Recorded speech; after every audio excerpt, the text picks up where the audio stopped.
L'Université Paris 2 organisera une formation en droit de la concurrence pour les professionnels, le certificat juriste concurrence. Nous approcherons le droit de la concurrence sous 3 angles. L'angle d'hier et d'aujourd'hui, à savoir les risques encourus.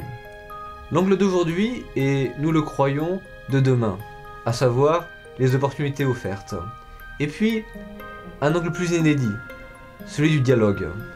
Dialogue entre avocats et entreprises, dialogue entre entreprises et autorités de concurrence, dialogue entre justiciables et juridiction. En effet, à la dimension traditionnellement coercitive du droit de la concurrence s'adjoint une dimension de négociation. Le risque principal en droit de la concurrence est un risque d'amende. La Commission a imposé des amendes individuelles de plus d'1 milliard d'euros récemment à Google, Intel et Daimler. Il existe aussi un risque pour les sociétés en position dominante. Un comportement qui serait parfaitement admissible peut devenir une infraction si une société est en position dominante. Je pense ici aux rabais de fidélité, aux prix bas, prix prédateurs ou aux ventes liées.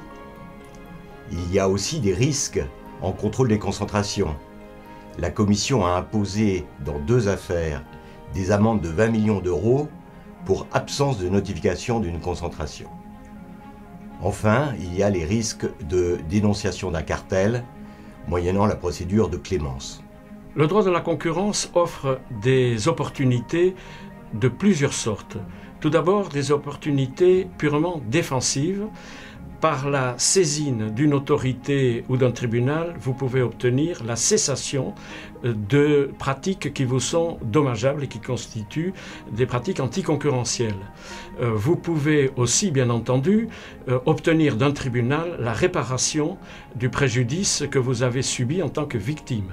Mais aussi, il y a des opportunités stratégiques qui permettent de gêner un concurrent. D'une part, en le faisant condamner à des amendes d'importance qui peuvent grever gravement ses coûts, elles peuvent porter sur des centaines de millions d'euros, et aussi en matière de contrôle des concentrations, en essayant d'empêcher son renforcement et même en essayant d'acquérir des actifs qui les conduisent à céder. Le certificat juriste concurrence, organisé par l'Université Paris 2 et l'École de droit et de management de Paris, présente 3 atouts majeurs pour répondre aux besoins des professionnels. Tout d'abord, un champ disciplinaire très vaste, puisque tout le droit de la concurrence est investi. Ensuite, une formation qui se différencie par la méthodologie adoptée, à savoir une formation intensive, regroupée sur 3 journées et demie, dense, dynamique, offrant les outils théoriques pour comprendre les problèmes juridiques.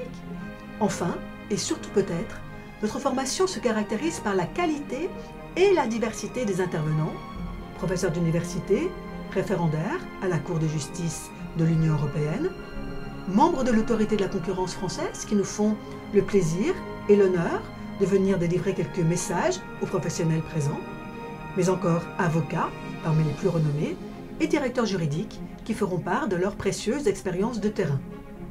Cette alliance garantit tout à la fois la qualité, la complétude de la formation, son dynamisme et sa capacité à répondre aux questions posées.